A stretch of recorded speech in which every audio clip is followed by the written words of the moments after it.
Good morning student. आज हम BA second year में पेपर है हमारा नॉलेज एंड करिकुलम, जिसके अंतर्गत आज हम अध्ययन करेंगे ज्ञान के वर्गीकरण के आधार। कि ज्ञान का वर्गीकरण हम किस आधार पर कर सकते हैं उसके बारे में हम देखेंगे। कि हम देखते हैं कि दार्शनिक आधार पर, प्राकृतिक आधार पर, ठीक है, किस आधार पर हम सामाजिक आधार पर, किस आधार पर हम ज्ञान का वर्गीकरण करते हैं। सबसे पहले हम देखते हैं कि ज्ञान की प्रक्रिया को किस प्रकार वर्गीकरण करना चाहिए। ये एक महत्वपूर्ण समस्या है, क्योंकि हमने देखा है कि जिस प्रकार ज्ञान व्यापक रूप से फैला हुआ है, तो उसका वर्गीकरण करना इतना आसान नहीं होता है। तो यह एक बहुत ही जटिल प्रक्रिया है, कठिनाई की समस्या है। इसके अंतर्गत हम देखते हैं कि हम जो इसके अंतर्गत जो अभिभावक होते हैं वह अपने बच्चों को विद्यालयों में भेजते हैं ताकि उनका स्वांगीण विकास हो सके, वे समाज में अंतर्राष्ट्रीय स्तर पर प्रसिद्धि प्राप्त कर सके। इसलिए वे विद्यालय में बालकों को अध्ययन करने के लिए भेजते हैं, जहाँ पर उन्हें शिक्षक द्वारा ज्ञान की प्राप्ति करवाई जाती है। इन अपेक्षाओं के आधार पर या आकांक्षाओं के आधार पर ज्ञान का वर्गीकरण होना चाहिए, और इसके अंतर्गत समय समय पर सुधार कार्य भी होना बहुत ही आवश्यक होता है। क्योंकि हमने देखा है कि हम एक ही पाठ्यक्रम को नहीं पढ़ा सकते, समय समय पर उस ज्ञान में परिवर्तन होना चाहिए, सुधार भी होना चाहिए, ताकि जब बच्चे विद्यालय में शिक्षा ग्रहण करने आए तो उसे नई जानकारी, नए तथ्यों की जानकारी हम प्राप्त कर सके। तो इस प्रकार अगर हम देखें तो हम ज्ञान का वर्गीकरण करना हमारे लिए बहुत ही जटिल प्रक्रिया होती है, क्योंकि ज्ञान इतना व्यापक फैला हुआ है कि हम ज्ञान की प्राप्ति कहीं से भी करते हैं। प्रत्येक व्यक्ति में ज्ञान विद्वान होता है। कोई व्यक्ति का ज्ञान बहुत ही प्रसिद्धि प्राप्त होता है, किसी का बहुत ही निम्न स्तर पर होता है। तो सभी में अगर हम देखते हैं तो हमारे चारों तरफ भी ज्ञान ही विकसित है। अब इसके अंतर्गत हम पहला जो ज्ञान के वर्गीकरण जो पहला जो आधार है उसके बारे में देखेंगे। तो जो हमारा पहला आधार है वह दार्शनिक आधार।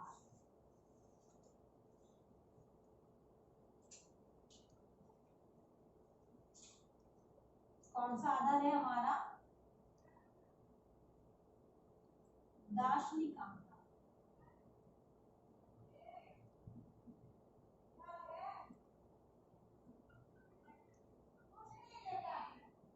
इसमें हमारा पहला है दार्शनिक आधार। अब दार्शनिक आधार के अंतर्गत अगर हम देखते हैं तो जो दार्शनिक जो विचारधाराएं थी उसका अस्तित्व समाज या किसी ज्ञान संगठन से नहीं है, या संगठन में महत्वपूर्ण स्थान रखता है। क्योंकि दार्शनिक आधार के अंतर्गत हम देखते हैं कि बालक को किसका ज्ञान होना चाहिए?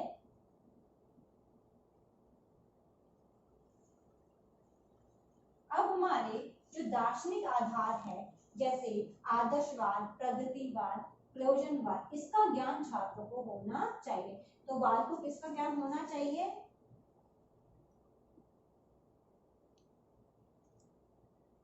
आदर्शवाद,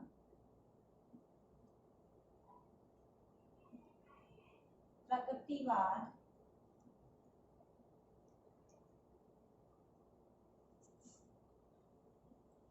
प्रयोजनवादी,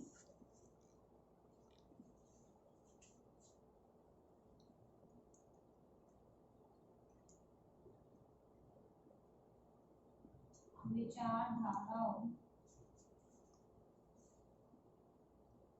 का ज्ञान प्रदान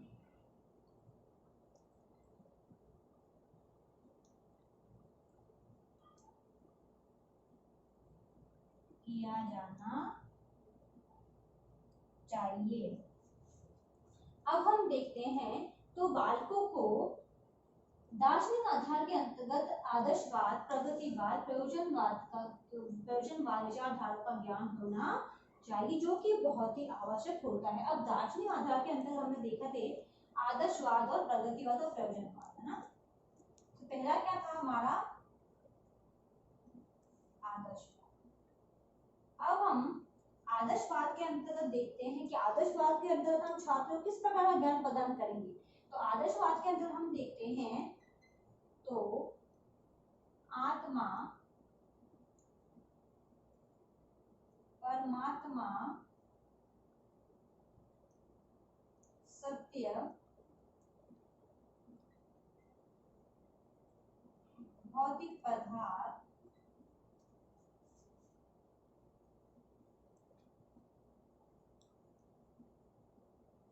ब्रह्मांड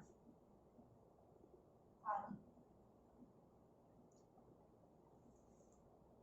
ज्ञान।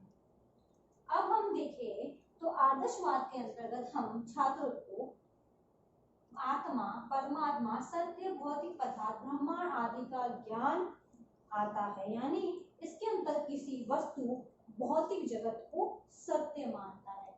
इसके द्वारा हम देखते हैं कि जो हमारे सामने प्रत्यक्ष चीज है या सत्य चीज है उसको हम सत्य मानते हैं। यानी इसमें आत्मा परमात्मा का वर्णन किया गया है। अब हम सेकंड देखें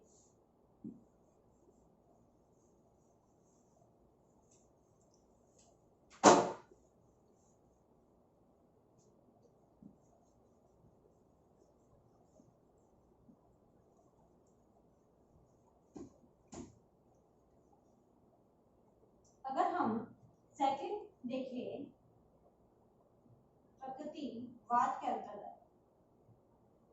अब प्रकृतिवाद के अंतर्गत क्या कहा गया है, इसमें कहा गया है कि बालक स्वयं अनुभव के आधार पर सीखता है।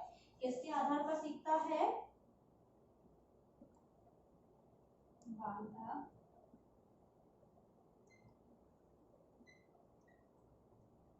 अनुभव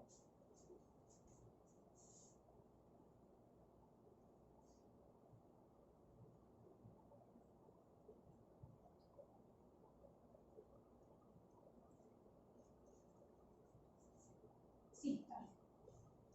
प्रकृतिवाद के अंतर्गत कहा गया है कि जो बालक स्वयं अनुभव करके सीखता है। यानी इसके अंतर्गत इसके अंतर्गत कहा गया है कि व्यक्ति प्रकृति द्वारा ही सीखता है, विचार करना के आधार पर सीखता है। यानी कह दिया है कि छात्र को प्रगति के अनुसार छोड़ दो, वह स्वयं सीख जाएगा। जैसे फॉर एग्जाम्पल कोई बच्चा आपके पास में जाता है और वह उसे जब वह छूने की कोशिश करता है तो उसे जलन महसूस होती है, तो नेक्स्ट बार वह उस आग के पास जाने की कोशिश ही नहीं करेगा। यानी प्रकृति ने उसे अपने आप सिखा दिया। तो व्यक्ति प्रकृति के अनुसार अपने आप स्वयं सीख जाता है। अब हम देखें प्रयोजनवाद के अंतर्गत। इसके अंतर्गत हम देखते हैं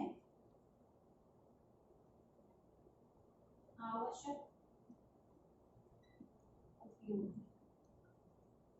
इसके अंतर्गत बालक जो आवश्यक चीज जो उसके लिए उपयोगी है उसी चीज को केवल सीखता है, अन्यथा कोई चीज को सीखने का प्रयास नहीं करता है। तो इस प्रकार का जो दार्शनिक आधार है आदर्शवाद, प्रगतिवाद और प्रयोजनवाद, इसके प्रयोजनवाद इस प्रकार से विचारधाराएं जो है इस प्रकार से कहा गया है कि बालक किस प्रकार सीखता है।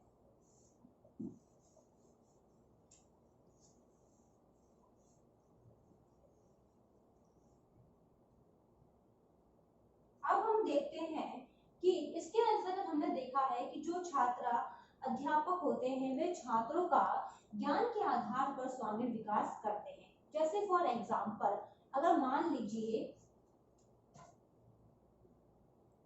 कोई आतंकवादी, मान लीजिए कोई आतंकवादी है तो उसके पास आदर्श रहित ज्ञान होता है।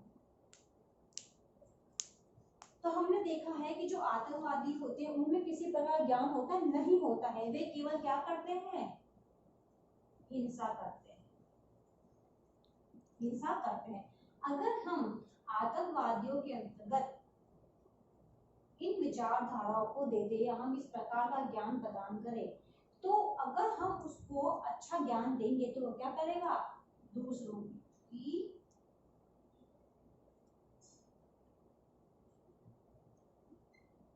सहायता करेगा, ना कि वह हिंसा करेगा। तो हमें छात्रों के अंतर्गत इस प्रकार की भावनाएं या इस प्रकार का ज्ञान विकसित करना है जो किसी की सेवा रक्षा करने में काम आ सके।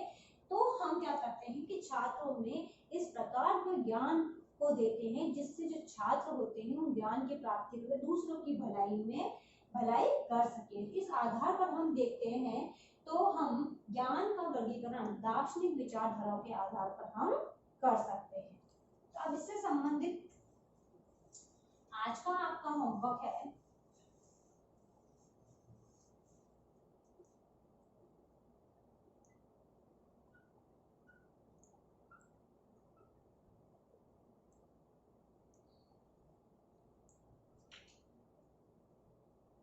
ज्ञान के वर्गीकरण के दार्शनिक